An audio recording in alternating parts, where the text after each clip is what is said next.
selalu di keep, maksudnya nggak mau duduk bareng itu damai. Betul. Apakah itu sengaja supaya gini bisa mengambil donasi dari berbagai pihak kan gini? Dan merasa tidak ada empati loh kalau kita membicarakan mencurigai dana-dana ini seperti itu. Bukan, saya bukan mencurigai, Pak. Cuma jadi booming, jadi viral ya karena NO itu menjual, mungkin seperti itu ya. Saya digebukin oleh banyak orang yang sampai nyerang ke saya, tak ketemu, tak antemi, macam-macam. Intinya saya siap salah, ya kan, minta maaf. Memang saya berangkat itu sebenarnya bukan atas nama Wakil Ketua PBNU. Saya atas nama pribadi, cuma kan mereka pasti melihat track record saya. Saya memang diundang bukan oleh government. Saya ketemu teman-teman itu justru pas di bandara. Ya ada yang menghubungkan, tetapi ketemu tuh di bandara. Saya nggak ikut. Itu berangkat itu sengaja memang menemui presiden? Oh enggak dong. Oke. Enggak dong. Saya juga mendukung bukan hanya kemerdekaan, kebebasan Palestina.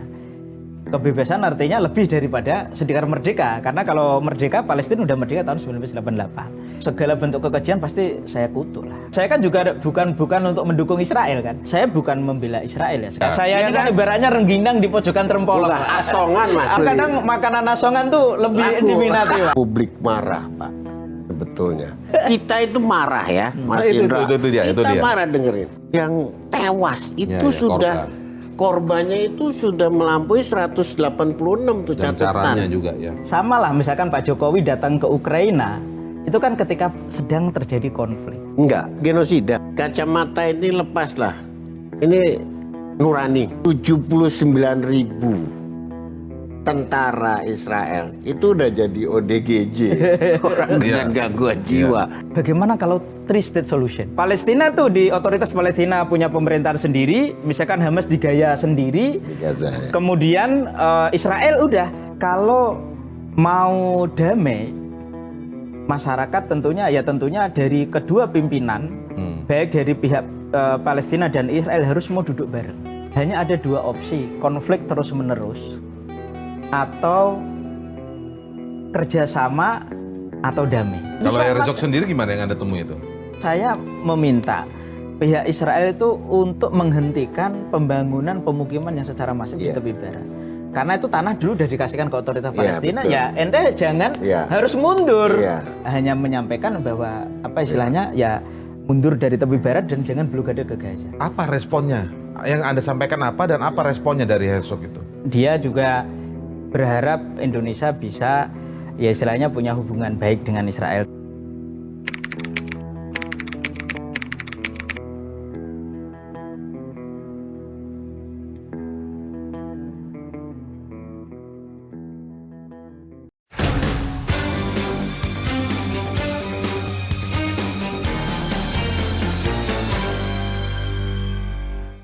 Assalamualaikum warahmatullahi wabarakatuh. Selamat pagi, salam sehat untuk kita semua. Ketemu lagi kita di kanal YouTube medcom.id dalam Cross Check bersama saya Indra Maulana. Karena memang namanya Cross Check, hari ini saya ajak Anda untuk meng-cross check terkait sebuah berita yang beberapa waktu terakhir ini tentu viral. Anda semua pasti tahu ada 5 pemuda Nahdliyin disebutnya begitu ya, yang datang menemui Presiden Israel dan ini gempar di tengah posisi Indonesia secara konstitusi mendukung kemerdekaan Palestina, begitu juga dari PBNU dan sejumlah organisasi masyarakatan lainnya yang mendukung kemerdekaan Palestina ini.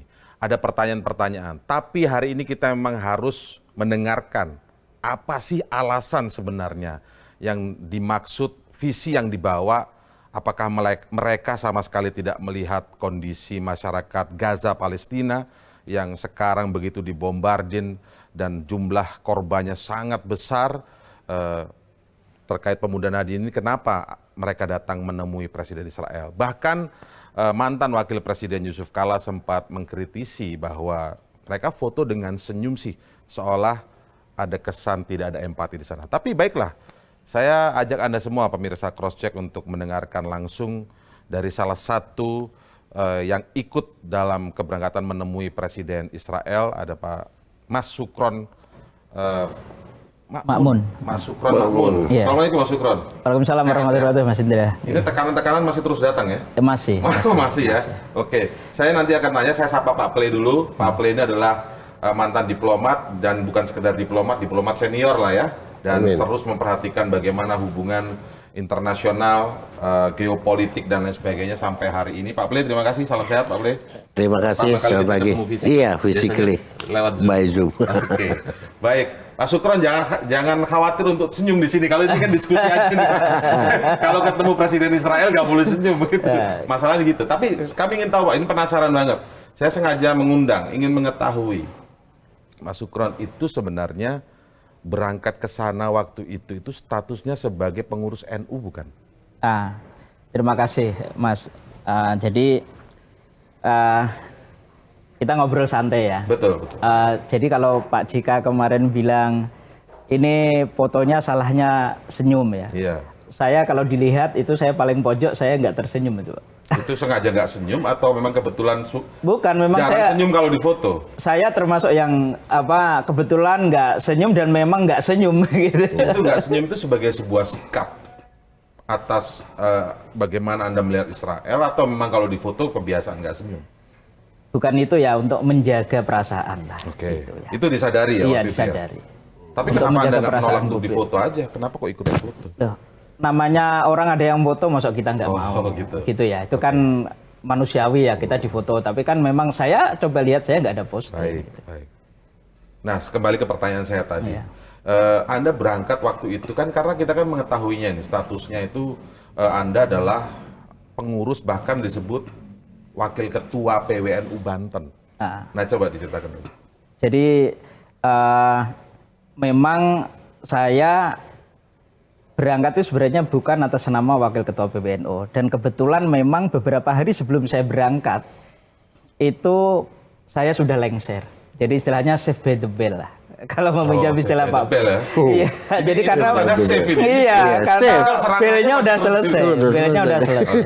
Di struktural NU-nya sudah selesai. Selesai. Berapa lama selesainya dari struktural itu ketika Anda berangkat? Ya beberapa hari sebelumnya, ya. Barusan aja lah ya. Iya. Terus kemudian apakah itu nggak punya empati, nggak tahu bahwa itu di Gaza sedang terjadi pembantaian atau apa gitu kan? Yeah. Lah justru ketika kita punya misi, sebenarnya begini ya, memang datang awal itu kan untuk dialog antar iman, antara agama Abrahamik. Gitu. Tapi juga disitulah kita ingin menyampaikan pesan perdamaian. Lah kenapa pesan perdamaian di waktu perang? Justru sama lah, misalkan Pak Jokowi datang ke Ukraina, itu kan ketika sedang terjadi konflik. Lah kalau kita datang ke sebuah negara yang tidak konflik, lah untuk apa kan istilahnya gitu. Justru karena konflik itu kita ingin menyampaikan lah. Karena perdamaian, hidup damai, ketenangan itu kan sebenarnya dirindukan oleh semua orang. Dan itu akan terjadi kalau dari para pihak yang bertikai itu mau duduk bareng. Nah, karena saya bukan diplomat, ya kita hanya yang bisa dilakukan oleh civil society untuk melakukan dialog itu. Jadi civil society-nya atas nama apa kalau bukan NU? Saya atas nama pribadi, cuma kan mereka pasti melihat track record saya. Saya punya buku, menulis buku tentang moderatisme Islam. Saya sering promosi tentang cross cultural understanding, social harmony. Itu mungkin yang menarik karena memang ketika diundang itu syaratnya nggak harus NU. Syaratnya adalah open minded, kemudian bisa bahasa Inggris.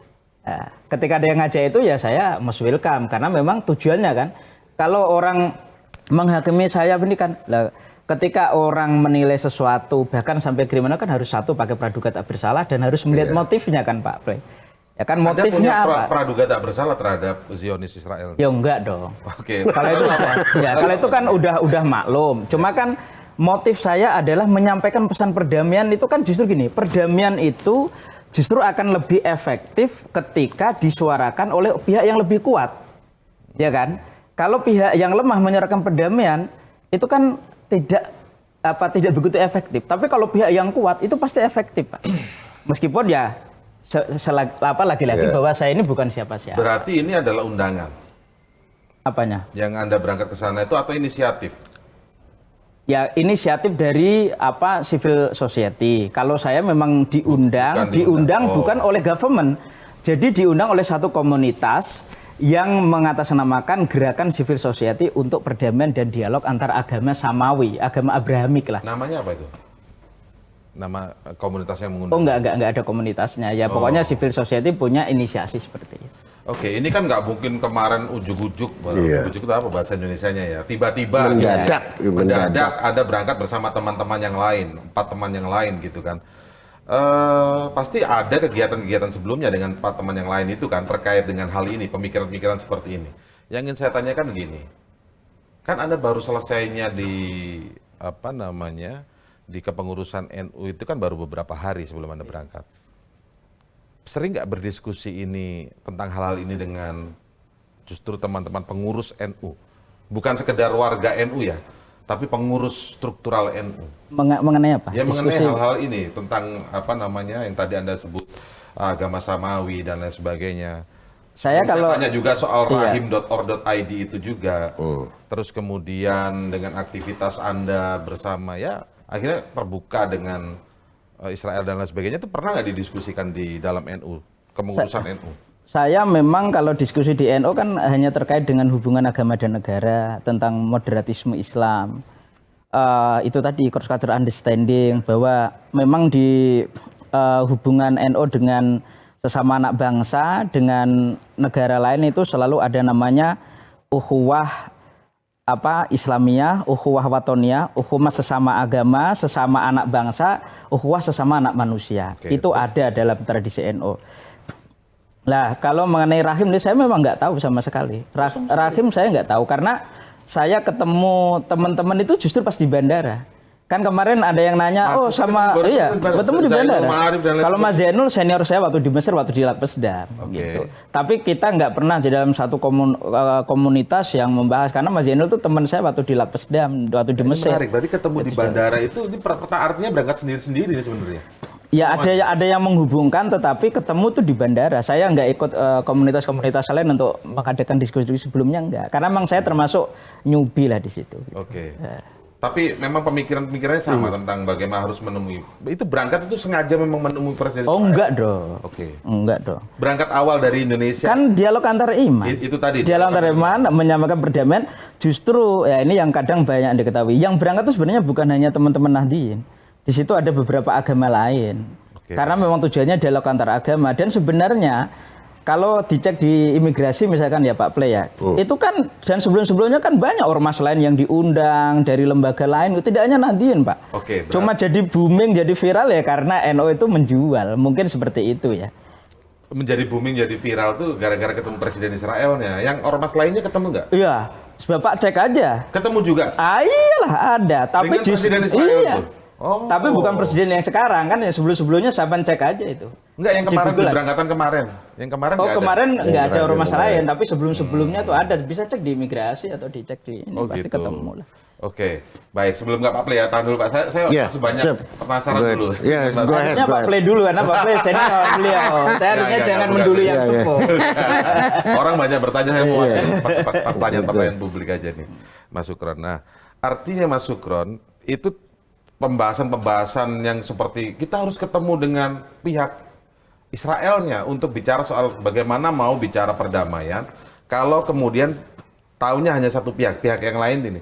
Pendapat ini juga pernah dikemukakan akademisi lain sih sebenarnya, pernah menyatakan bagaimana mau terjadi perdamaian Palestina-Israel kalau kemudian tidak dua-duanya didekati. Ada pendapat yang seperti ini ya, saya bukan menyalahkan, bukan membenarkan posisinya itu, tapi memang ada. Nah, bagaimana pendapat Mas Sukron soal pendapat tadi? Dan pertanyaan selanjutnya adalah, apakah ini pernah didiskusikan di internal NU gitu loh Pak, maksud saya? Karena memang saya berangkat bukan mengatasnamakan NU ya, maka saya tadi udah bagaimana saya diskusi yang saya topik di NU ya. Tapi yang jelas, dalam hemat saya ketika menginisiasi perdamaian atau kita menyuarakan perdamaian itu harus dua belah pihak. Dan kebetulan memang yang kesempatan ini adalah dari pihak. Tapi waktu kita berangkat ke sana itu justru diskusi lebih banyak dengan kelompok-kelompok Palestina. Oke. Saya dengan tokoh-tokoh Palestina itu lebih banyak. Di sana? Ya di sana dengan Sheikh Khalid, dengan jurnalis Palestina juga. Terus ada fotonya juga nggak? Ya ada. Ada ya? Ada. Cuma kan itu nggak diposting sih ya, dipostingnya sama Presiden Israel. Terus justru sama pihak Israel tuh ya karena booming karena dengan presiden itu. Okay. Jadi jadi diskusi dengan dalam internal NU sendiri itu nggak pernah ngomongin saya memang bukan mengataskan nama NU, dan untuk wilayah Banten untuk diskusi perdamaian itu menurut saya terlalu bukan tupoksinya lah, Mas. Oh gitu ya. Ya iyalah. Sebelumnya belum pernah ditegur nggak? Misalnya kalau Mas Sukron ini punya karakter memang bicara atau punya pemikiran tentang nggak kita harus ketemuin dua-duanya, kan itu ada tuh yang memang punya pemikiran seperti itu. Secara kehidupan sehari-hari saya tuh malah pernah jadi penerjemah orang Palestina yang diundang ke Indonesia waktu selama Ramadan misalkan saya nerjemah. Terus kemudian pernah ada orang Palestina yang nginep di tempat saya juga pernah, bahkan pernah saya nikahkan sama orang lain teman-teman ya. Di Indonesia maksudnya? Di Indonesia, artinya apa? Saya tuh bergaul tidak justru lebih banyak dengan orang Palestina, bahkan waktu saya di Mesir ini teman-teman kan malah Arab. Justru ketika saya pengen melihat bahwa pengen loh ada insight lain, karena kan begini, segala sesuatu kan harus coverage both side kan. Kalau dua itu kan lebih bagaimana jangkauan itu lebih objektif. Itu ya, meskipun ini rawan disalahpahami juga. Oke, tunggu dulu ya Mas Sukron, saya mau tanya ke Pak Play. Pak, tapi saya juga tertarik dengan jawaban Mas Sukron tadi ketika bicara. Sebenarnya itu kayak misalnya Presiden Jokowi dalam konteks Rusia Ukraina datang dengan menemui Rusianya, datang menemui Ukrainanya. Itu contoh itu bisa disamakan nggak dalam konteks ini Pak, antara Israel Palestina ini? Bisa gitu nggak kira-kira? Iya, sebelum menjawab Mas Indra, Pak, saya mau ngajak Pak Sukron deh Pak Kiai. Kita menundukkan kepala, mengeningkan 1 menit aja untuk saudara kita di Gaza, untuk Rajab yang ditembaki sampai 355 peluru. Nah, kita panjatkan Al-Fatihah Pak.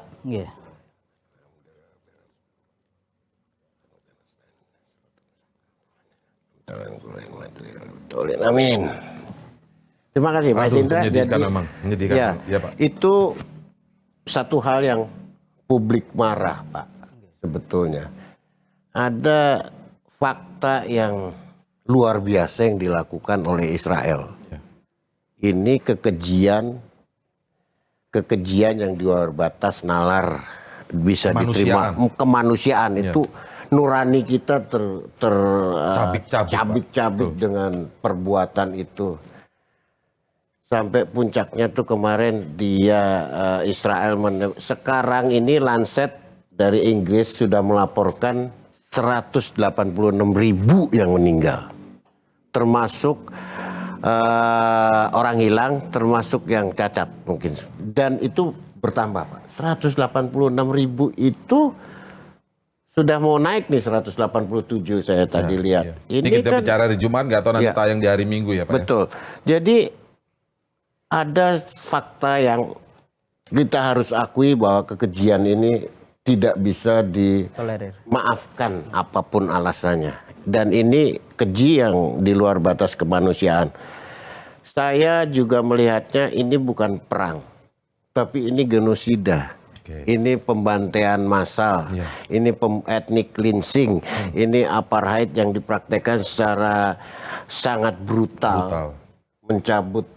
Bagaimana perang kok yang dimusuhi sekolah yang dibom? Betul. Tenda-tenda pengungsi, rumah sakit yang dihancurkan.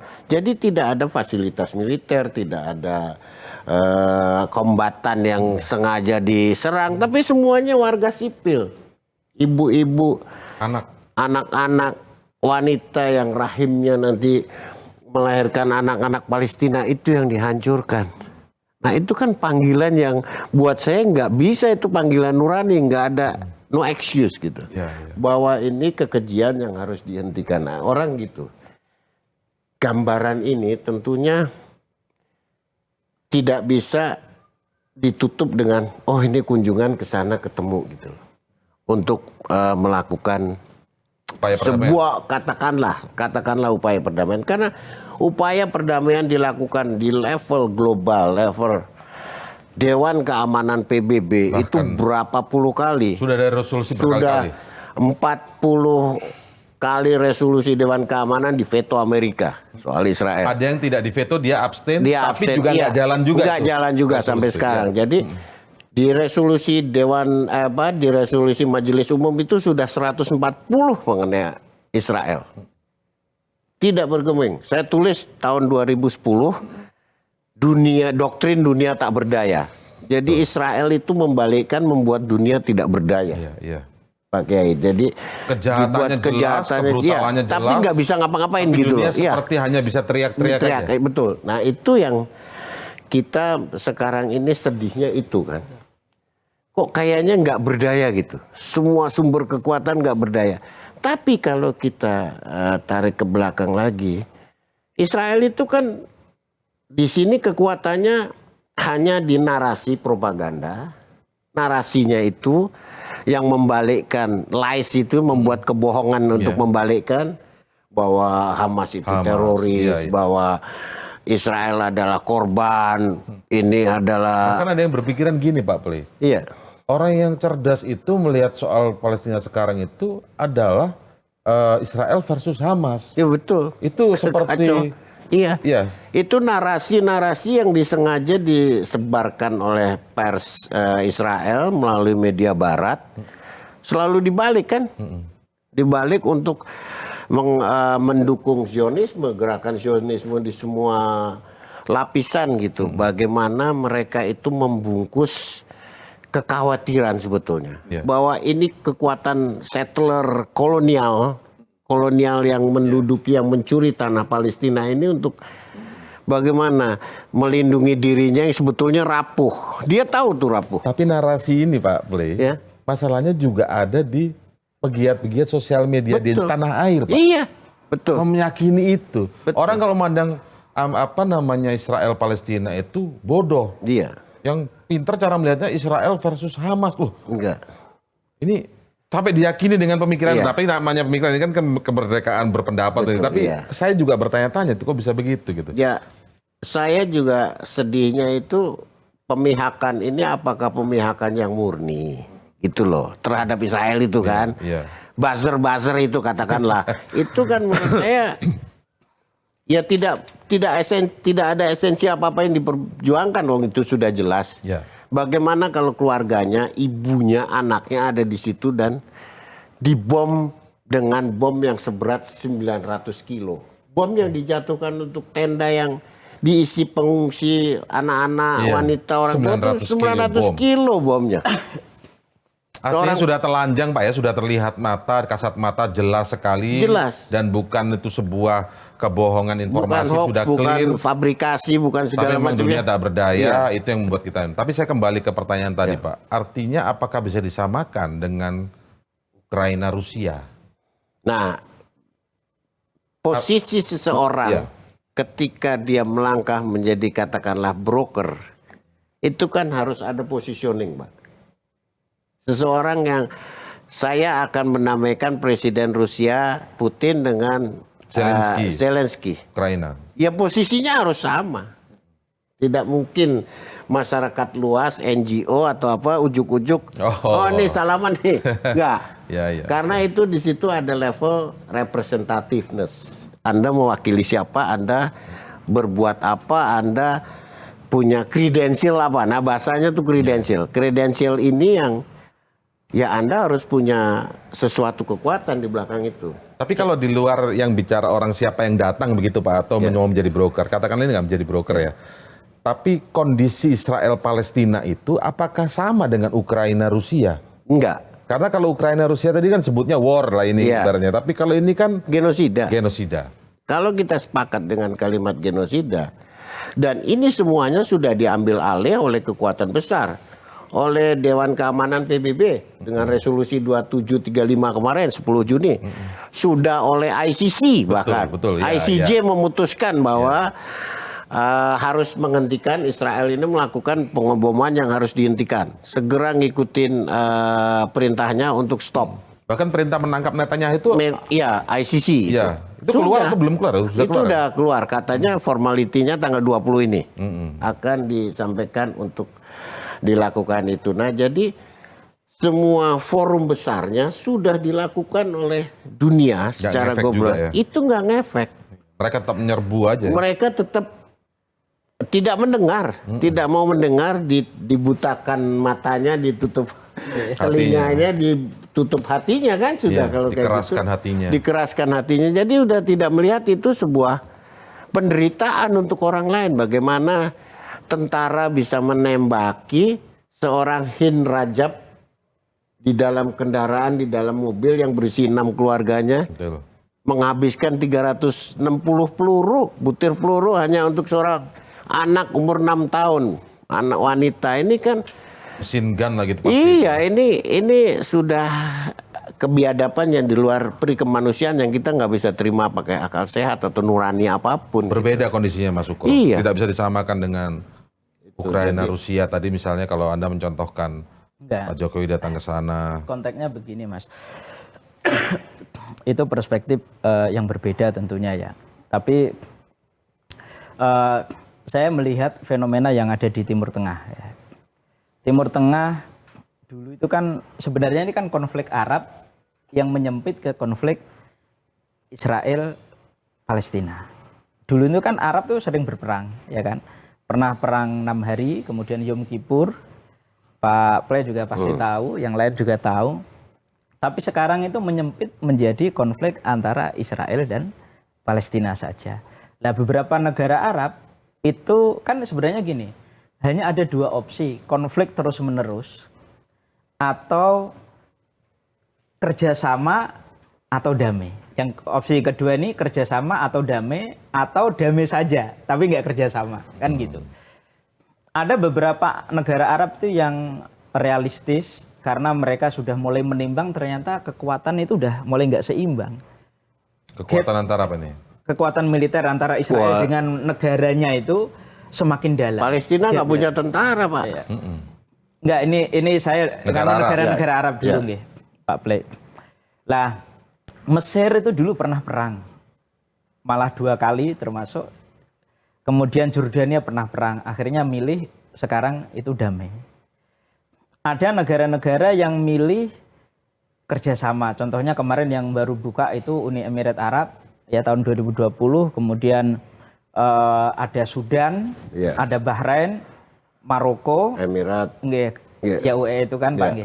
Terus kemudian Saudi itu sebenarnya sudah melakukan, Netanyahu pernah terbang ke Neom, ketemu dengan Mohammed bin Salman yang difasilitasi oleh Udi Angela dan bareng sama Cohen ke sana, penerbangan 5 jam kemudian bertemu di Neom.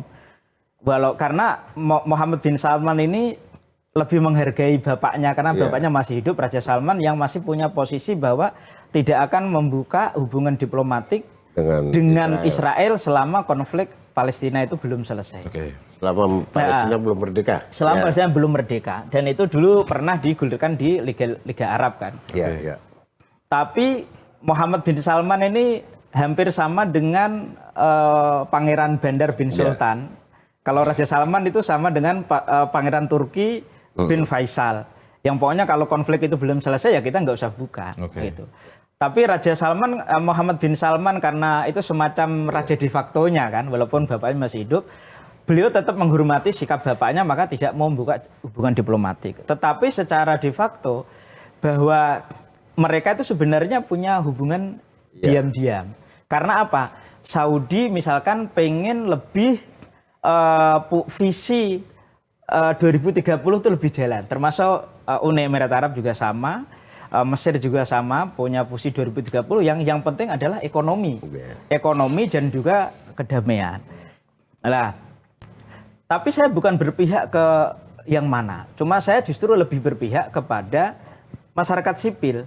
Karena kalau opsi perang ini terus, memang ya ketika orang itu ditindas. Masalahnya bukan perang nih, istilahnya. Bukan perang. Bukan perang masalahnya. Enggak, ini hanya istilah saya, terminologi saya untuk antara damai dan perang, gitu ya. Itu kan nanti dibahas lagi ya masalah terminologi itu.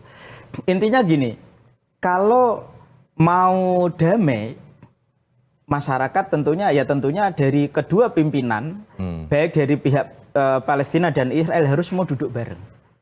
Karena setiap kejadian itu sebenarnya tokoh-tokoh politik itu tetap punya opsi, Pak. Tetap punya opsi yang lebih menyelamatkan masyarakatnya sebenarnya. Kemarin yang terakhir, sorry saya potong, kemarin yang terakhir itu tidak dipatuhi oleh Israel. Awalnya kalau disebut Hamas dalam konteks misalnya ini itu akhirnya mencabut kesepakatan gencatan senjata itu karena nyerang terus. Ya, Israel. Itu tentunya bukan di wilayah kita ya Pak. Ibaratnya beginilah, wong level PBB ini ya memang kalau orang dasarnya bandel kan tidak bisa. Sama lah dengan misalkan begini, khotbah nih, ya Pak Pri ya kebetulan. Maksudnya gini Pak, maksudnya artinya semua konsep ideal tadi yang disampaikan itu kan konsep ideal, melihatnya perang. Pertama sudah di situ sebenarnya sudah nggak sama ini bukan perang. Kalau Konrad mungkin konsep ini bisa dijalankan nih. Nggak sama dari situ aja. Terus kemudian beberapa lagi DKPBB aja sudah begitu dan keamanan. Artinya memang nggak bisa jalan, Mas. Iya, begini Mas. Artinya memang tidak secara sederhananya tidak perlu lagi ada semacam pendekatan dengan konsep yang ideal tadi. Betul. Memang begini Mas Indra. Kalaupun nggak ada itu tadi nggak seimbang ya. Daya tempur ini nggak seimbang, entah itu dengan tentara atau dengan sipil. Tapi kan tetap tokoh di Palestina tetap ada tokoh kan. Di Palestina kan ada faksi, misalkan ada sebenarnya bukan hanya Hamas ya, ada beberapa faksi, ada Hamas, ada Fatah dan lain sebagainya. Kalau menurut saya malah begini, justru faksi-faksi di Palestina itu mending membangun kapasitas building untuk bagaimana negara ini lebih kuat, gitu, bersatu, kemudian membangun demokrasi di internal ya. Bagaimana bisa jalan orang secara kebutuhan sehari-hari pokok saja mereka harus seperti yang itu. Yang konflik banget itu kan di Gaza ya. Kalau yang di otoritas Palestina di tepi barat itu kan sebenarnya masih tetap bisa menjalankan Mas. Nah bagaimana tokoh-tokoh pemimpin Palestina itu bisa konsolidasi internal supaya negara itu kan sebuah negara itu kan harus punya capacity building untuk membangun. Menurut saya itu lebih penting ya. Karena begini. Oke, misalkan ini bukan tentara, misalkan entah itu Hamas, entah itu dari Fatah atau yang lain sebagainya, misalkan tetap nih melakukan perlawanan ya. Karena kan itu hak mereka juga. Karena itu kan orang tertindas pasti punya hak untuk melawan. Cuma gini, hitung-hitung kalau melawan itu justru banyak mandorotnya, kuat-kuat ya, atau justru banyak manfaatnya, gitu ya. Kalau kasus Indonesia dulu ketika sama Belanda tidak seimbang, kita juga gerilya, belum punya tentara misalkan, tetapi internal kita tuh solid, ya kan? Bahkan beberapa kesultanan rela untuk mengorbankan kekuasaan de facto-nya yang sudah real untuk sebuah negara yang masih dalam imajinasi. Ada resolusi jihad. Ada resolusi jihad Kiai Hasyim Asy'ari misalkan, kompak. Nah, ini kalau di Palestina ya kalau kita lihat ini itu yang Anda dorong ke sana. Iya, berbicara dengan yang apa dari pihak Palestinanya. Kalau dengan pihak Palestinanya saya menyampaikan, saya banyak mendengar dan menyampaikan mereka juga sudah capek untuk berperang. Bahkan yang pihak Israel juga sama. Sebenarnya masyarakat kan saya ketemu pihak Israel nih yang kata presiden. Yang bukan yang presiden, yang non presiden. Itu juga mereka tuh udah capek perang. Ini yang kadang tidak ini oleh media. Masyarakat umum Israel. Masyarakat umum ya. Ini misalkan faksi-faksi itu ada Fatah, Hamas, LMS, AJATV, FRPP, JD dan lain sebagainya ya. Itu kan masing-masing punya sayap militer. Masing-masing faksi. Lah, ini kalau misalkan bisa bersatu, mungkin kekuatan daya tempur itu bisa imbang ya. Tapi gini ya, kalau kita bicara agak jangka panjang ya sebenarnya, apa namanya? Ketika mereka datang tahun 40-an itu, terkesan masih berapa persen melawan berapa persen, Palestina lebih dominan. Oke. Kemudian makin ke sini makin habis. Ini kan memang sudah tidak bisa ditakar dengan konsep-konsep seperti ini gitu loh Mas. Maksud saya ini bukan lagi, bahkan mungkin hampir nggak bisa disamakan dengan kondisi Indonesia Belanda waktu itu, atau Indonesia Jepang waktu itu.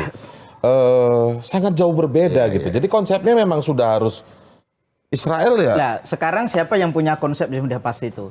Jangankan level saya ya. Itu Simon, dia. Iya kan Pak ya Pak? Karena coba nyambung ya. Misalnya sekarang kita berangkatnya dari lahirnya Hamas ya kan. Kenapa dia sampai keluar tuh 2011 segala macam itu sampai pemilu yang menang dia di 2006 secara nasional kekuasaan ada di kelompok Hamas. Karena dia menang pemilu, menguasai kursi lebih dari 66%. Itu secara aklamasi dilakukan itu. Nah, Fatah ini kan ada di posisinya kebetulan lebih banyak di tepi barat. Ya, di Ramallah segala macam itu. Nah, sampai saat ini kenapa pilihannya harus dengan kekerasan? Karena tidak bisa dengan cara lain. Itu yang menurut saya mereka juga nggak mau. Tapi makin lama makin didesak. Pelan-pelan kita lawan sedikit langsung ada kayak gitu. Jahatnya Israel itu melakukan tidak hanya penjajahan itu, okupasi yang terus dia kembangkan, dia duduki lagi, tapi juga pengusiran. Caranya diusir itu orang terus diusir. Disuruh bahkan statement yang terakhir ini kalau tidak salah masukan sering juga dikatakan oleh pejabat-pejabat tinggi Israel ya dalam berbagai wawancara dengan media-media asing ya, bahkan media-media lain, bahkan Amerika, bahkan Inggris kalau kita simak. Yang terakhir kemarin Indonesia disuarakan Bu Retno mengutuk rencana Knesset parlemen Israel untuk mengeluarkan undang-undang untuk ini. Hanya ada satu negara. Israel tidak mau menerima Palestina. Nah, ini menyambung ya, Pak. Justru begini, sebenarnya kunci perdamaian itu kan harus dua belah pihak. Yang repot adalah Partai Likud kan karena dominan dan dia termasuk ultra kanan kan, Pak. Iya. Mereka itu kan juga sama, dia tuh pengen dengan isu perang dia bisa mengambil empati dari Yahudi di seluruh dunia yang punya 2/3 aset dunia. Itu kalau dapat 2%-nya udah luar biasa, Pak ya. Makanya dapat 2% aja, Likud itu udah nggak pernah kalah. Kemudian Hamas juga sama, dia itu juga tidak mau berdampingan antara Palestina Israel. Betul kan, Pak? Hamas Likud pengen menegasikan, Hamas juga pengen menegasikan. Itu yang menjadi tidak nyambung. Kata Shimon Peres yang pernah jadi Perdana Menteri juga pernah jadi Presiden Israel sampai dia itu meninggal, upaya perdamaian itu nggak pernah. Makanya kan dia pernah nulis buku The New Middle East. Bagaimana Timur Tengah yang baru itu dua negara bisa saling berdampingan. Ya, kalau lihat misalkan saya punya catatan juga, sebenarnya ketika Israel berdiri tahun 47 itu kan Israel berdiri diakui ya, walaupun Indonesia tetap nggak ngakui dan beberapa negara. Kemudian Palestina itu juga sebenarnya sudah merdeka pada tahun 1988. Yang basic legalnya adalah partition plan, ya kan Pak ya, Pak. Ya, nanti bisa diinikan. Terus kemudian perjanjian Oslo tahun 93, Palestina itu sudah mengakui Israel. Ini bukan berarti saya dukung ya, ini disclaimer supaya nggak disalahpahami oleh netizen. Jangan kita dukung. Tapi sebelum disclaimer, jangan dipotong dulu, Pak. Bukan sebelum disclaimer, daripada disclaimernya singkat. Saya mau tanya positioningnya. Sebenarnya kalau menurut Anda itu two nations atau Anda setuju Israel aja atau hanya Palestina? Ini harus terperinci, Mas. Makanya saya harus selesai dulu. Resolusi PBB 194 itu juga sama semangatnya dengan Oslo. Kemudian KTT Liga Arab tahun 1982 dan 2002 itu juga two-state solution. Bahkan KTT Oki tahun 2016 di Jakarta itu juga mengakui two-state solution walaupun Indonesia tidak membuka hubungan diplomatik dengan Israel. Tapi quote dan disclaimer juga bahwa ini bukan saya dukungan, tapi bagaimana melihat sesuatu lebih jernih. Kita bisa berdiskusi bahwa tatanan dunia Timur Tengah, Arab yang sekarang menyempit menjadi konflik Israel-Palestina, itu intinya apa? Saya kemarin sampai sama teman-teman begini, two-state solution yang diinikan oleh PBB dan Liga Arab juga termasuk negara-negara Muslim, kalau memang itu nggak berhasil, bagaimana kalau three-state solution? Nah ini kita ngomong-ngomong kosong lah begini. Ibaratnya gini, ya udah Palestina tuh di otoritas Palestina punya pemerintahan sendiri, misalkan Hamas digaya sendiri, kemudian Israel udah, karena kan begini, sah nggak sah, kita bilang legal, itu tuh versi hubungan internasional, hukum internasional atau versi kita. Indonesia secara resmi tidak mengakui Israel ya, kan tidak punya hubungan diplomatik. Tidak ada hubungan diplomatik. Tapi kan negara di dunia banyak yang mengakui. PBB ada perwakilan Israel di PBB. Ya, jadi gitu. Ada kesulitan gini Pak Kiai. Misalnya pakai two state solution nih gampang. Betul. Kan dilepas dulu itu. Artinya mana yang diakui punya satu, yang punya satu kan? Ini padahal menduduki semua tanahnya Palestina. Itu dia. Bagaimana dia memulangkan semua tanahnya ini kepada Palestina baru dibagi dua kan? Itu 2 tahap, 3 tahap mungkin 4 tahap yang berbeda gitu. Sementara jadi memang bagi jangankan untuk orang Gaza ya, untuk Israelis ini sulit diaplikasikan dari mana, wilayah mana, sebatas apa dan dimulai dari mana, pembagiannya ini kan seperti orang ini jangan-jangan ya two state solution itu hanya tong sampahnya ketika orang nggak tahu persoalan semua dilempar ke situ kan. Situ aja padahal nggak ada solusinya. Padahal di situ juga nggak workable gitu, nggak bisa dijalankan gitu. Sama ini juga pendapat bahwa mereka 40 berdiri tuh Israel dan di tanah itu begitu loh. Padahal itu kemudian sisa perang dunia 2 sebenarnya, kemudian akhirnya seolah tempat kembali ke situ gitu. Padahal itu jelas Palestina di situ gitu loh maksudnya. Bagaimana itu Mas posisi kayak gitu tuh? Saya kan ini ya tadi masih nyambung Pak Play dulu ya. Nah, ini pengalaman saya misalkan selama di Mesir ya, saya udah pernah ke Sinai, ke Berlif, terus kemudian ketika kunjungan kemarin saya ke tepi barat juga Pak. Asik. Ke perbatasan Gaza juga. Saya justru pengen dengan kaidah seeing is believing. Ya gitu ya. Seeing is believing. Laisal khobar kal mu'ayyan kalau di pondok kan seperti itu. Jadi kita lihat dengan mata kepala sendiri.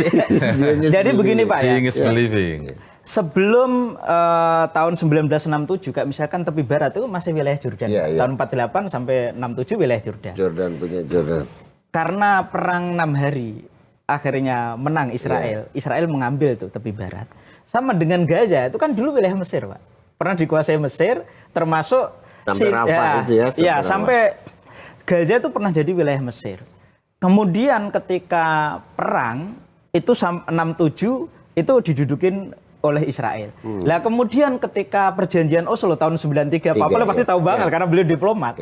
Itu baru dilepas oleh Israel dikasihkan ke otoritas Palestina kan gitu kan, Pak? Dia bisa ya waktu iya, itu. Kan iya. Karena begini, hukum perang itu kan yang menang yang ngambil sama dengan kita dulu di penjajah kan misalkan Indonesia. Belanda, Indonesia dengan Malaysia secara etnis itu lebih dekat. Rumpun kita sama-sama dengan Papua itu lebih jauh, tapi apa? Kenapa Papua New Guinea bukan milik kita?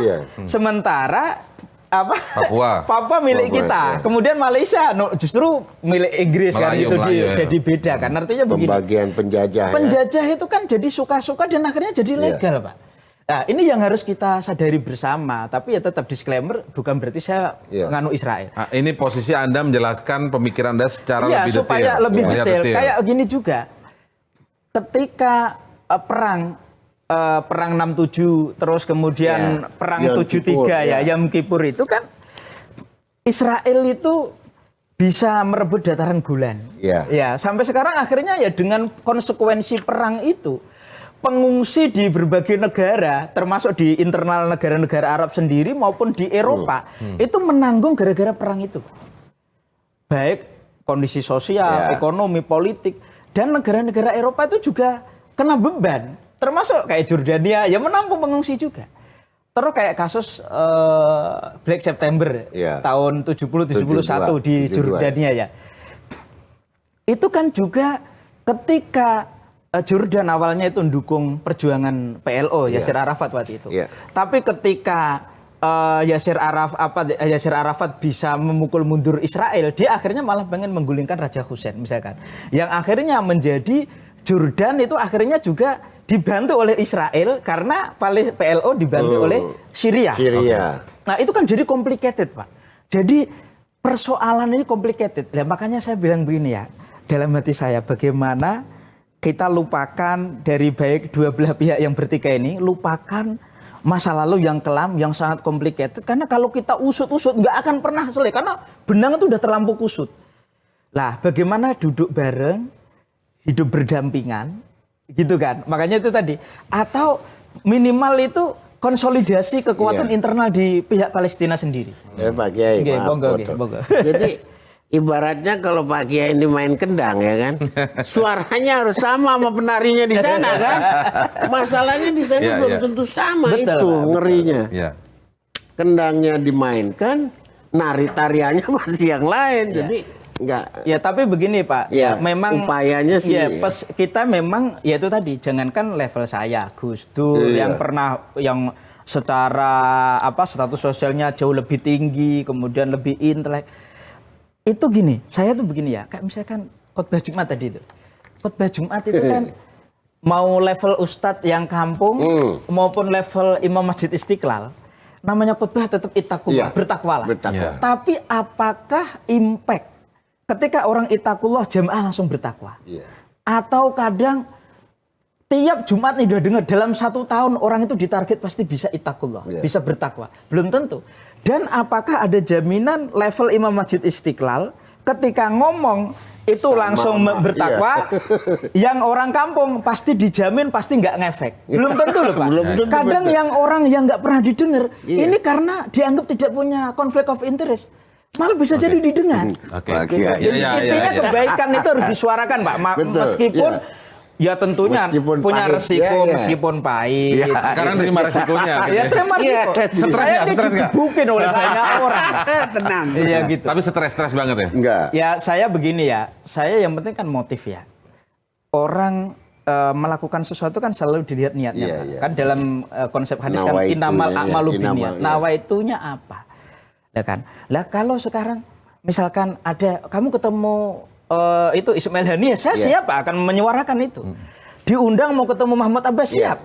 Kalau civil society, saya udah sering ketika kuliah di Timur Tengah, ketika bahkan orang Palestina pernah nginep di saya, ya suara kebaikan itu harus disebutkan ke di dua pihak kan. Tuh traffic itu harus ada juga dialog. Sebenarnya pertanyaan saya tadi belum dijawab. Jadi posisinya yang mana, setuju yang mana? Tetap lihat two state solution itu atau guys Palestina harus beri free Palestine itu? Kemerdekaan Palestina secara utuh atau berdampingan bersama Israel atau bagaimana? Atau justru ya ini memang Israel yang kalau saya boleh memilih kalau saya boleh memilih kan begini. Nggak milih sikapnya maksudnya. Standing positionnya Mas Sukron ini kayak apa? Kalau saya susah juga ya bilang standing position ya, tapi yang jelas intinya tuh opsi perdamaian kalau saya.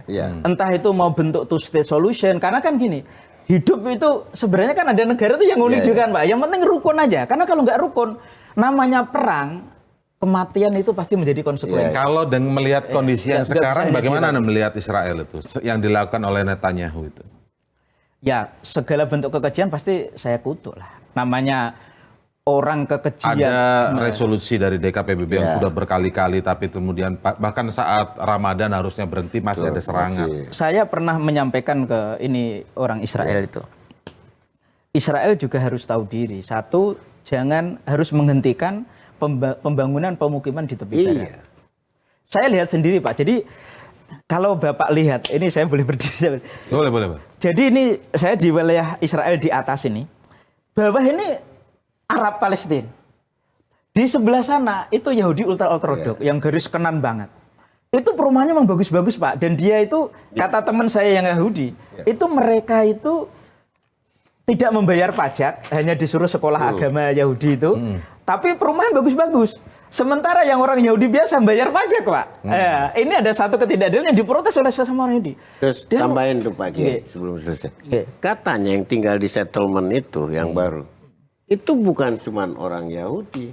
Tapi orang Amerika yang punya double nationality. Gimana tuh? Orang Prancis. Ya, makanya tinggal di situ. Makanya saya tadi kan gendeng banget kan itu. Ya. saya kan makanya menghimbau gini Pak. Pihak Israel sebenarnya harus mundur dari tepi Gaza. Karena wilayah Palestina setelah perang 67 itu kan sebenarnya semakin sedikit. Ya memang itu risiko perang ya. Tapi dengan perjanjian Oslo sebenarnya Israel itu sudah mau ngikutin PBB ya. Artinya Gaza diserahkan, tepi barat diserahkan, tapi begini. Sebenarnya tadi saya nerusin ya, orang Palestina dengan Israel itu sebelum kasus 7 Oktober kemarin itu tuh bisa saling naik ke atas, yang atas bisa naik ke bawah, anak-anaknya tuh masih bermain bareng. saling ngasih makanan. Artinya ini apa? fakta ini, Fakta, Pak. Jadi begini, bahkan surat menyuratnya itu ada ya. Jadi begini Pak, manusia normal itu pasti seneng nggak perang Pak. Iya. Karena apa? Perang itu pasti korban jiwa. Bahkan Palestina, ketika orang Palestina bilang begini, gara-gara kita mau ke rumah sakit jadi susah. Kan sebelumnya kalau tepi barat rumah sakit ya sering ke Israel karena fasilitas di sangat minim. Iya. Nah, terus kemudian tapi Netanyahu suka itu kayaknya hobi banget ya. Sekarang ini berarti nggak normal ini berarti ya. Pak, iyalah Mas Indra, sakit itu, iya. 79.000 tentara Israel itu udah jadi ODGJ, orang dengan gangguan jiwa. Tapi masih disuruh perang gitu karena ambisinya Netanyahu nih. Kalau dia berhenti perang harus pemilu kan pilihannya cuma dua. Iya. Kalau pemilu dia kalah. Karena Netanyahu ini kan sebenarnya kelompok garis kanan banget ya. Makanya gini, segala sesuatu yang ekstrim, baik kanan maupun kiri itu cenderung nggak baik, merugikan. Karena sebenarnya pemimpin politik tadi itu pasti punya opsi untuk tidak mengorbankan rakyatnya, Pak. Tapi karena ambisi pribadi dan masyarakat kan cenderung nggak bisa. Misalkan gini, orang Israel nggak bisa maksa karena itu udah kebijakan orang yang punya kekuasaan. Sama dengan orang Palestina kan juga nggak bisa. Kalau Herzog sendiri gimana yang Anda temui itu?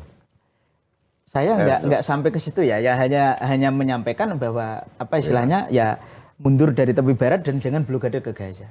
Cuma begini juga, saya kadang begini. Ini nggak tahu setuju atau tidak.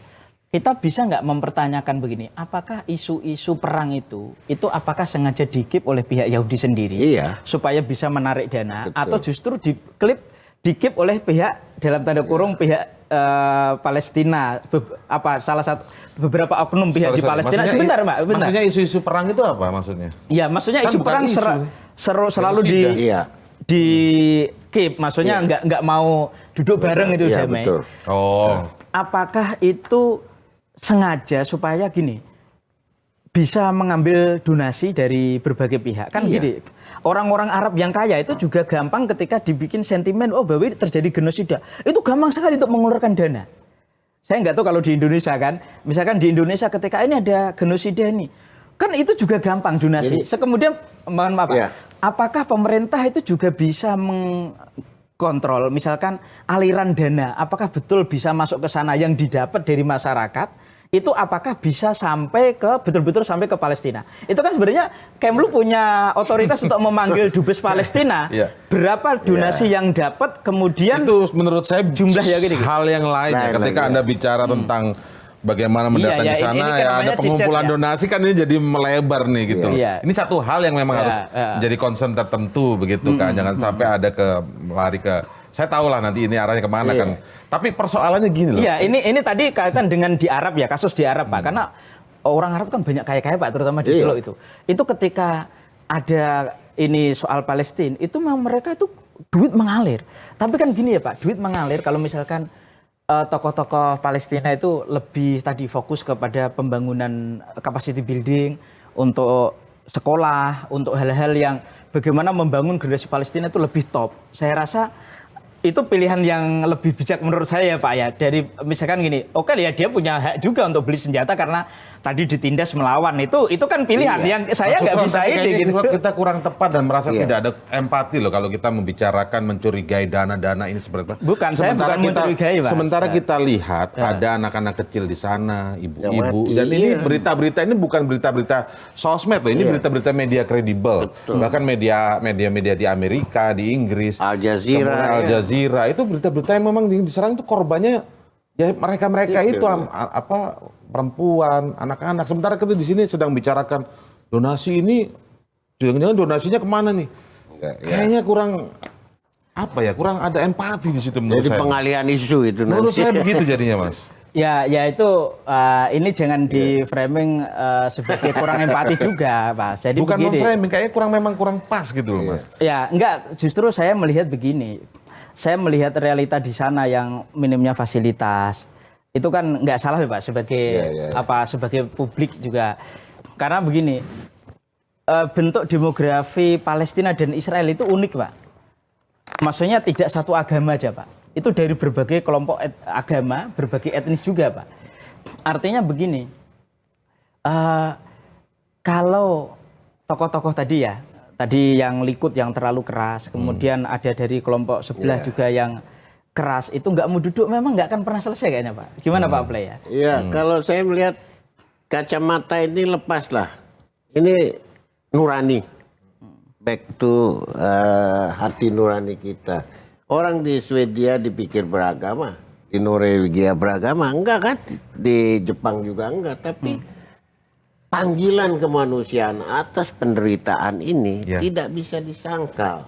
Dan itu harus mendorong kita berbuat sesuatu untuk menghentikannya. Itu sudah diakomodir oleh PBB. Sudah di bawah Majelis Umum, Dewan Keamanan, bahkan pengadilan internasional sudah memutuskan untuk stop. Ya memang kalau Netanyahu nggak stop, itu juga justru akan merugikan Israel. Karena orang akan jadi sentimen kepada Israel itu tidak hanya level G2G. Betul. Jadi sekarang itu bahkan semua orang bisa benci ke Israel dari sekarang semua itu pihak. ada resiko besar Israel akan terkucil dengan isolasi internasional semacam itu. Tapi juga di level bawah orang-orang Zionis ini bergerak sendiri dengan keuangan yang besar, uang yang besar. Contoh di Amerika ada Friends for Peace setelah kejadian 7 Oktober.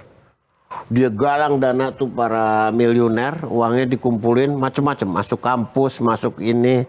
Nah, termasuk yang itu tadi, ada Harvard College Israel Track. Sebetulnya itu kan menggabungkan antara propaganda dengan memberi fasilitas mahasiswa-mahasiswa. Ini liburan musim panas nih ke Israel. Nah, ini yang ditutupi untuk menutupi, membuat narasi baru gitu. Oke. Saya ingin kembali ke awal perbincangan aja deh gitu ya, Mas Sukron, bahwa kemarin setelah bertemu ke sana Anda bicara soal visi perdamaian kan dengan teman-teman PAT itu. Apa responnya? Yang Anda sampaikan apa dan apa responnya dari Herzog itu? Ya, atau sekedar ketemu formalitas atau gimana? Ya kita menyampaikan ya, dan dia juga berharap ada apa istilahnya ke depan itu Indonesia bisa ya istilahnya punya hubungan baik dengan Israel. Tapi kan ya nggak bisa karena masyarakat nggak bisa kan.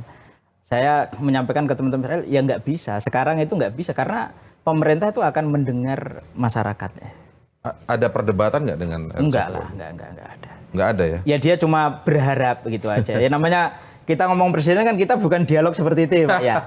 Jadi berarti nggak ada yang signifikan dong hasilnya pertemuan ya, itu? Ya itu tadi suara ibaratnya kiai kampung dengan Majelis Istiqlal kalau dilihat sepintas itu beda Pak. Iya, tapi kan tetap kita harus menyuarakan Pak gitu. Kita harus menyuarakan untuk menghentikan serangan terhadap Palestina. Menghentikan blokade Gaza, kemudian untuk supaya mundur dari tepi barat, itu supaya ya? tidak menambah pemukiman ilegal di tepi Anda nggak barat. nanya bahwa yang Anda serang itu perempuan, nggak mungkin ya? Nggak ada waktu lah Pak. Ya. Kan kalau menyampaikan itu nggak pulang kali kira-kira ya? Itu tupoksinya diplomat. Tapi kan kita nggak punya hubungan diplomatik gitu. Ya kan tujuan ketemu ke sana kan sebagai akademisi kan ceritanya nih, akademisi, jadi civil society kan mau menyampaikan poin-poin itu. Jadi soal itu tidak mungkin masyarakat, bukan masyarakat itu amanat preambul konstitusi kita. Nah, tapi kan begini juga, kita namanya menyampaikan mereka juga nggak bertentangan dengan itu kan gitu. Karena saya juga melihat begini, bahwa pembukaan undang-undang kita, kalau saya memahami itu kan sebenarnya lebih kepada untuk justifikasi kemerdekaan kita waktu itu, bahwa kita tidak mendukung penjajahan di atas dunia harus segera dihapuskan. Itu nilai-nilai universal yang dimiliki oleh semua negara, saya rasa ya gitu. Tapi kita tidak bisa memaksa negara lain harus tunduk undang-undang kita, itu kan untuk justifikasi kita dan untuk diri kita. Ya, tapi kan sebuah sikap melihat ketika ada sebuah sikap kan. Iya. Dan saya kan juga bukan untuk mendukung Israel kan. Iya. Datang untuk justru untuk menyuarakan perdamaian. Dan justru itu melaksanakan amanat undang-undang. Mas Indra, kan perdamaian dilakukan oleh orang besar. Ya, PBB tadi juga disampaikan. Ya, saya ini kan ibaratnya rengginang di pojokan Trempolong. Asongan, Mas. Asongan. Itu lebih tepat tuh, asongan. Coba asong. Siapa tahu kan beli. kadang makanan asongan tuh lebih diminati Pak daripada makanan di hotel bintang 5. Iya, tapi makanya itu poinnya pulang itu bawa sesuatu apa gitu. Maksudnya ketika Anda merasa perlu ketemu dengan presiden itu, presiden Israel? Justru saya lebih yang terkesan ya Pak, justru pertemuan dengan rakyat sipilnya. Baik itu yang orang-orang Palestina yang ada di sana dan juga orang Israel. Artinya begini, kita mungkin G2G kita nggak bisa nyambung. Atau nggak pernah nyambung. Gitu. Tapi people to people contact, ini saya rasa perlu dibangun. Karena begini, manusia itu kan kadang tidak selalu ekuivalen dengan sikap pemerintah kan. Sikap pemerintah juga tidak selalu ekuivalen dengan sikap rakyatnya. Tapi manusia sebagai manusia, makanya di NO, tapi ini disclaimer saya bukan membawa nama NO ya. Di dalam tradisi NU itu kita punya prinsip yang namanya ukhuwah Islamiyah, sesama Islam, sama agama. Ukhuwah watoniyah, sesama anak bangsa. Oke, di Indonesia ini punya banyak agama. Kita harus rukun karena kita sesama anak bangsa. Tapi ada ukhuwah basyariyah yang persaudaraan sesama agama nggak ada, persamaan sesama bangsa nggak ada, kita ada persaudaraan sesama manusia. Bagaimanapun namanya manusia, apapun tuh agamanya, apapun dia nasionalitinya, dia punya hati sebagai manusia. Ya, ini siapa tahu makanya ini saya bilang konsep ideal. Iya. Tetapi apa yang terjadi hari ini itu jauh dari ideal dan kita semua sudah terlihat telanjang, tidak perlu lagi diklarifikasi informasinya, sudah jelas ini adalah genosida gitu loh. Nah, ketika Anda datang ke sana, ini secara sederhananya ya Mas. Ketika Anda datang ke sana, Anda dikritisi nih karena yang lain senyum. Kalau misalnya Mas Sukron nggak senyum, terus soal yang lain tadi sudah dijawab. Apa yang Anda dapatkan di sana? Apakah visi Anda untuk itu tuh tercapai? Menyampaikan dan bagaimana responnya? Normatif responnya begitu kan? Lalu apalagi what it's next? Makanya ada forum ini. Kami ingin mendengar dari Mas Ya, Sukron. makanya begini. Kalau hubungan diplomatik yang dilakukan oleh negara itu kan first track, itu kan selalu ada kesinambungan. Yang second track juga gitu, selalu ada kesinambungan ya. Yang third track ini memang ya itu tadi karena asongan, ya tentunya. Tapi katanya lebih enak tadi ya. Iya, ya itu kadang-kadang lebih enak, seringnya lebih enak Pak. Ya itu makanya. Intinya begini, perdamaian itu butuh proses ya Pak G. Artinya upaya itu kan we have to try, we have to do our best. Kita melakukan sesuatu itu kan mencoba dan itu butuh proses Pak. Gitu. Pak kita itu marah ya, Mas Indra. Kita marah dengerin. Kenapa? Menganggap kita masih punya etikat baik untuk melihat Israel baik. Dia udah nggak punya hati kok. Itu persoalannya Mas. Itu. Makanya tadi saya bilang dari awal ini kita nggak ngomongin konsep ideal. Kalau konsep itu kita paham. Memang kalau ada satu konflik, kita harus stand di tengah, tahu jelas. Karena memang posisinya seimbang nih. Misalnya perang, ada kekuatan dan ini bahkan bukan hanya penjajahan gitu disebutkan tadi genosida. Dan ini kata yang sudah memang diterapkan, bahkan petinggi-petinggi dunia pun sudah menyampaikan itu dari berbagai negara. Sepakat semua kan? Sepakat. Ini adalah genosida. Ethnic cleansing, pembersihan etnis. Betul. Nah, maksudnya ketika Anda datang ke sana, kami mencoba untuk memahami nih. Kami sebenarnya kan masyarakat kecewa nih, kemudian PBNU sampai minta maaf dan marah juga. MUI juga meminta Anda berlima itu minta maaf. Kalau Mas Sukron tadi kemarin kan sudah minta maaf di Metro TV kemarin kan. Saya nggak tahu yang 4 lainnya. Nah sekarang ini kami ingin mendengar. Ketika Anda, coba deh dengerin dulu deh. Apa sih Mas Sukron datang ke sana nih? Karena posisi kan kita sebenarnya kalau ketemu mereka, kita marahin mereka. Anda nih bukan yang, ya kita harus mendengar dari dua pihak. Ini sudah di level yang berbeda gitu loh Mas.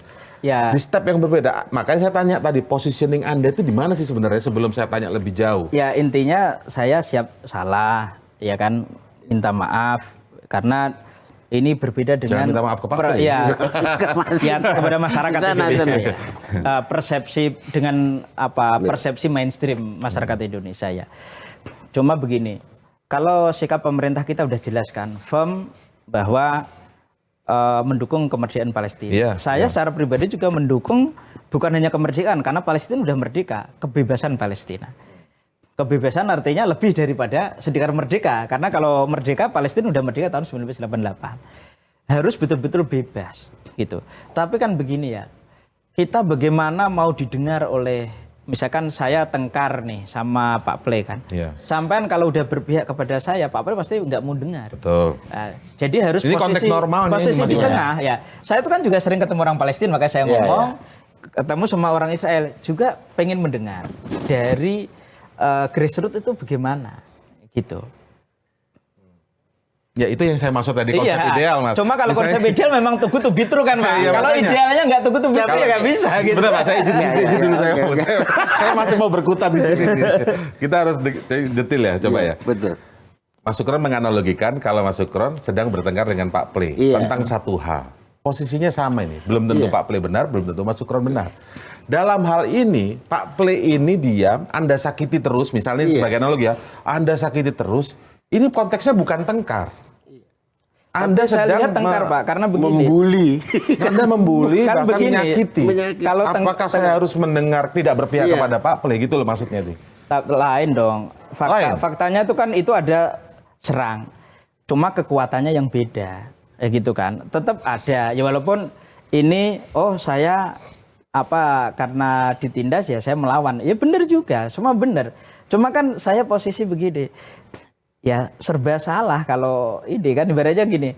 Ini ada anak tengil, musuh misalkan ini ada anak kecil, musuh anak yang tengil, gede didukung oleh kekuatan besar gitu kan. Kalau ini tetap ini ya kalau menang jadi kondang, keren gitu. Ya, tapi kalau kalah jadi babak belur. Pak Kiai, memang beda Pak.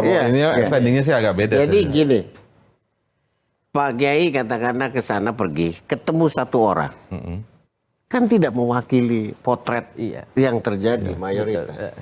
Polling yang dilakukan di oleh kalau tidak salah Jerusalem Post atau Harset itu menyebutkan bahwa apakah sudah cukup yang dilakukan oleh IDF sampai saat ini? Lebih dari 36% mengatakan tidak cukup yang dilakukan IDF. Padahal IDF itu sudah melakukan hal yang di luar batas kemanusiaan. Jadi ini siapa yang membelokkan yang sesungguhnya? Apa publik di Israel itu tidak tahu bahwa sekeji itu tentaranya melakukan penindasan terhadap orang-orang Palestina ini di Gaza? Ataukah memang ini rekayasa aja gitu, bahwa Netanyahu didorong terus untuk supaya melakukan serangan yang habis-habisan dengan alasan tadi dia selama ini kan selalu bilang Hamas harus bisa ditumpas. Itu kan sesuatu yang nonsens gitu loh perjuangannya, dan pasti akan tapi tumbuh memang Hamas lagi. Memang berpikirannya memang karena Hamas nyerang itu dibalas gitu, tetap di situ. Susah beda. Bukan itu, nanti dipelintir orang. Jadi bukan karena Hamas, karena Israel juga nyerang, Hamas juga nyerang, artinya saling serang. Cuma ini adalah negara yang punya tentara kuat, yang ini lawannya adalah milisi kan gitu kan Pak. Nah, ini harus kita sepakati dulu. Bukan, jadi sebentar, saya nggak sepakat itu. Karena yang satu kedudukannya ini penjajah, mencuri tanahnya. Ini ngelawan. Ini kita mempertahankan tanah. Tapi setelah Oslo tahun 933 karena tahun 67 kan Israel karena menang perang. Iya diambil tepi barat itu dari Jordania diambil oleh Israel, Gaza diambil dari Mesir. Itu harus disepakati dulu. Kemudian ketika perjanjian Oslo akhirnya dikasihkan ke otoritas Palestina. Kan gitu Pak. Namanya, saya bukan membela Israel ya, sekali lagi biar nggak disalahpahami gitu ya. Nggak bela Israel tapi setuju Israel nggak ini? Bukan, saya nggak setuju, saya nggak setuju Israel. Ini jangan digiring situ Mas. Bukan giring, ini supaya clear. Cuma gini, Mas Indra kalau lihat ya, makanya saya meminta pihak Israel itu untuk menghentikan pembangunan pemukiman yang secara masif di tepi barat. Karena itu tanah dulu udah dikasihkan ke otoritas Palestina, ya ente jangan harus mundur. Jangan membangun lah, itulah yang disebut penjajahan. Kalau itu dilakukan kan gitu Pak. Lah ini jangan saya digiring ke sesuatu yang enggak ini. Tapi gitu. enggak, penjajahan itu enggak selesai, itu adalah kedudukan 48 Pak. Bahkan sebelumnya gitu, itu yang ini tanah sesungguhnya adalah milik warga Palestina dan diambil oleh Israel dengan cara Balfour atau segala macam itu. Itu kalau kita ke sana lagi memang kita lihat bagaimana Rothschild bagaimana Balfour, Perang Dunia Kedua ya yang awalnya memang Sultan pakai Hamid, bagaimana Sykes-Picot itu kan kita kalau ke situ lebih rumit lagi karena ketika itu kan awalnya hak guna guna semacam developer HGB, kan, HGB. Guna bangunan. Kemudian akhirnya Zionis ini tuh kan tidak lagi meminta persetujuan Inggris yang dulu sebagai mandatorisnya Inggris di Palestina sebagai mandat Inggris. Akhirnya minta ini ke Amerika kan, dan Amerika menyetujui karena tentang minyak itu ya. Ini eksplorasi minyak oleh Rothschild ya, bisnismen dia kan. Amerika setuju, dan sebagaimana Israel bisa menjadi proksinya Amerika di Timur Tengah. Inggris memang terusan betul. Itu. Memang kalau ditarik ke sana lebih jauh lagi Pak. Dan nanti orang Yahudi juga akan bilang macam. Makanya kita inginnya sebenarnya fokus di Oktober 2003, 7 Oktober itu. Makanya kalau lebih dalam lagi nanti orang Israel kan dulu Nabi Sulaiman, King Sulaiman makanya kalau 7 punya Oktober. saya juga gitu. Kenapa kita fokus 7 Oktober sejak 7 Oktober 2003? Karena serangan dan pembantaiannya sangat sudah ini pembantaian banget deh. Ethnic cleansing, diusir keluar. Ketika menerima bantuan dari ini dihabisi, ketika ngambil dihabisi, itu sebenarnya fokus di situ. Nah, di saat itulah kita mempertanyakan Anda berlima itu datang di situ loh. Gitu, itu yang sebenarnya secara sederhana gitu. Di soal pemikiran-pemikiran itu kita menghargai pemikiran-pemikiran yang berbeda-beda ya, berdasarkan dengan argumen masing-masing sih. Tetapi di situ yang makanya ketika empati dan lain sebagainya. Oke, kita dengar sih ketemu di sana. Kalau memang akhirnya ya hanya seperti itu, reaksi publik yang seperti ini sekarang ya itu kan menjadi wajar. Iya, saya mewajari juga ya, karena masyarakat Indonesia seperti ini, yang jelas yang namanya, saya lebih kepada motif ya. Kita punya niat baik, kalau disalahpahami itu ya itu hak orang lain ya. Artinya kita nggak bisa memaksa mainstream kita seperti itu, dan saya juga tidak akan mengambil tupoksinya Kemlu ya, karena saya bukan diplomat tadi ya, tetap kita ngikutin pemerintah Indonesia yang punya sikap yang sudah firm. Jadi gini Pak Kiai, saya nambahin, Mas Indra juga. Ini ada dua hal. Satu, jumlah, ya kan, yang tewas itu sudah korbannya itu sudah melampaui 186 tuh catatan. Dan caranya juga ya. Kedua adalah cara. Mereka seolah-olah menjadi tumpukan yang hanya dijatuhi bom tidak berdaya. Itu kita menyaksikan ketidakberdayaan orang itu. Digempur habis oleh senjata yang dikirim oleh negara-negara besar, Amerika Serikat, oleh Inggris itu sekarang. Nah, isunya sekarang sudah mulai komplisit kan, bahwa Amerika terlibat dengan mengirimkan senjata, Inggris terlibat, itu Jerman juga terlibat. Nah, sudah pergeserannya sampai di situ nih. Saya mau tanya ke Pak Ple deh, kan Bapak diplomat. Apakah ini juga semacam, kenapa sih kalau yang pro Israel ketika ada seperti itu semua langsung datang? Amerika ngirim kapal induk, Inggris ini bantu ini, Jerman kayak ini. Sementara negara-negara Arab yang pro Palestina itu ketika ada seperti itu tidak terlihat langsung. Ya karena Israel itu menjadi negara bagian ke-51-nya Amerika. Iya, itu lengket. Semua kongres dibeli oleh AIPAC. Presiden dibiayai AIPAC. Duitnya orang Yahudi di situ. Untuk mereka sampai bahkan orang-orang Yahudi digerakkan di kongres itu, 42 demokratnya itu, untuk membuat undang-undang yang menjatuhi sanksi Karimkan ketua ICC sama ketua ICJ itu. Nah, ini kan kegilaan yang menurut saya berlebih gitu loh. Terus sampai kalau negara-negara non Arab lah, misalkan kayak Cina, Rusia, itu kan kita lihat juga sebenarnya ada di belakang layar pihak versusnya Israel ya. Artinya Hamas dan Palestina lah dalam tanda kutip. Itu kira-kira gimana Pak? Kalau menurut saya, di satu sisi, bila kita bisa menerima Israel dibantu, tentunya kita harus juga bisa menerima orang lain dibantu. Dan Amerika jangan marah kalau ada negara juga bantu negara lain atau siapapun bantu Palestina. Ini kan sekarang enggak, dia marah. Kemarin soal Ukraina bilang, sekjen atau siapa orang Hongaria itu bilang, luar biasa Rusia menyerang begitu dalam Ukraina sampai 1 orang meninggal, 20 sakit. Nah, jadi contohnya enggak terlalu nggak Terus ke depan kira-kira apa? Kan kita jadi membicarakan negara-negara lain sih. Iya, karena memang itu nggak bisa dipisahkan, Pak. Timur Tengah. Kan sekarang begini ya, kayak Kuartet Arab sudah mulai rekonsiliasi dengan Qatar. Kuartet Iran, Arab Saudi, rekonsiliasi dengan Turki. Terus dengan Iran sama Saudi sudah mulai rekonsiliasi. Menurut Bapak ke depan kira-kira solusi Palestina itu akan terselesaikan menjadi tidak terlibat konflik lagi di antara Israel dan Palestina atau enggak, Pak? Bisa. Bisa ya. Selama kita bisa menghentikan Amerika begitu dominan di dalam urusan Israel ini. Anda menyampaikan nggak dengan Presiden Israel waktu itu pendapat dia tentang Netanyahu? Enggak. Kita bertemu sangat singkat ya. Sangat singkat. Enggak nyampe. Jangan-jangan dia malah sahlan gitu doang ya. Jangan-jangan mereka Presiden Israel itu justru mengecam juga tidak? Karena kalau kita lihat berbagai pemberitaan media asing juga masyarakat Israel sendiri juga ada yang mengecam Netanyahu. Kita nggak bicara ke situ maksudnya nggak lihat beliau karena kepala negara nggak mungkin lah ngecam Netanyahu kan. Pasti itu satu irama lah, kira-kira gitu. Tapi sempat ngomong gitu ya, sempat ngobrol ya, bener-bener ada ya soal minta tarik mundur dari tepi barat itu ya. Ya kita ngomong kan begini ya, dalam durasi yang ini kan namanya gitu, pendek ya.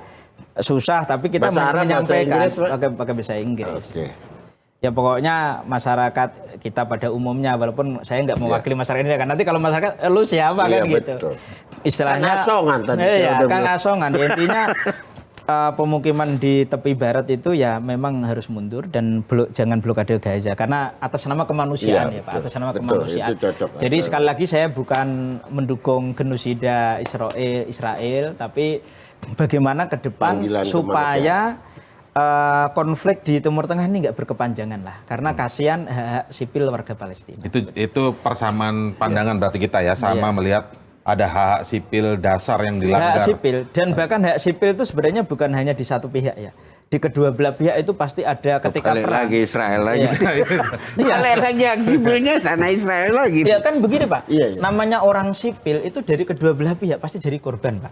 Gara-gara ambisi pimpinannya kan. Iya. Setuju nggak? Pemimpin politik. Pemimpin politik. Betul. Gitu. Kalau pemimpin agama. Tapi kan mereka bisa berbuat sesuatu untuk menjatuhkan pemimpin politiknya yang ya kemudian bisa, sudah tapi apakah kebablasan berdaya itu. atau tidak kan gitu Pak. Kayak masyarakat Indonesia kan nggak suka dengan ini. Apakah bisa otomatis bisa revolusi atau bisa terus kemudian kalau revolusi nanti akan melahirkan revolusi baru itu kan tentu menjadi akhirnya diambil mana yang paling ini ya, jadi sedikit ini, kalau ya, saya kegilaannya itu Netanyahu menggunakan genosida ini untuk kepentingan genosida sendiri, mengusir warga Palestina, tapi juga mempertahankan kekuasaannya supaya nggak pemilu. Yang gila karena mempertahankan kekuasaan. Yang jadi korban rakyat Palestina dan juga rakyatnya sendiri.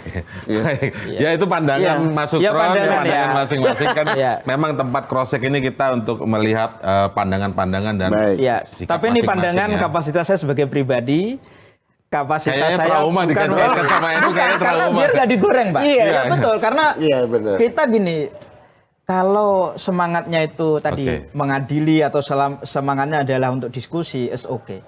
Tapi kalau semangatnya itu menghakimi, kemudian mencari kesalahan, bahkan menyerang pribadi, menyerang keluarga, itu menurut saya kita harus mulai belajar kan Pak. Karena masyarakat Indonesia kan civilized, masyarakat yang berperadaban, negara yang mayoritas muslim. Emang ada yang harus menyerang keluarga? Yang sampai nyerang ke saya di pribadi DM, keluarga. Kemudian ke itu media sosial, tak ketemu, tak antemi, macam-macam itu sampai kan gitu sudah ya, itu nggak gitu. boleh lah gitu ya. Kan kita negara yang berperadaban, yang mayoritas muslim kan harus mengedepankan husnuzon itu. Ya kita mending debat keras kayak tadi ya, debat sedikit. Tapi memang itu dalam konteks diskusi tapi poin tentang kemanusiaan, itu menjadi tentang hak sipil masyarakat itu kita sama.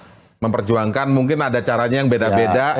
Sementara caranya Mas Sukron sempat disorot lah ya, intinya gitu. Ya, mungkin kita juga punya pandangan berbeda dalam konteks cara tadi. Tapi ya itulah cross check saya kira kita akhiri ya. Kalau resmi tetap ngikut Pak Ple karena yang formal ya, kalau saya asongan. Tadi kalimat dari saya asongan. Tapi saya apresiasi Mas Sukron mau datang ke sini. Sama-sama Mas. Artinya mau menjelaskan secara detail dan kita melihat dari sisi positifnya bertanggung jawab apa yang sudah dilakukan dan mau menjelaskan kepada kami. Kalau ada masalah diskusi aja. Diskusi. Gitu. Terima kasih Mas Sukron, terima kasih Pak Ple atas waktunya di Cross Check di akhir pekan kali ini. Waalaikumsalam. Dan terima kasih Anda terus menyaksikan Cross Check di kanal YouTube medcom.id setiap akhir pekan hari Minggu pukul 10 waktu Indonesia Barat. Terima kasih. Assalamualaikum warahmatullahi wabarakatuh. Waalaikumsalam.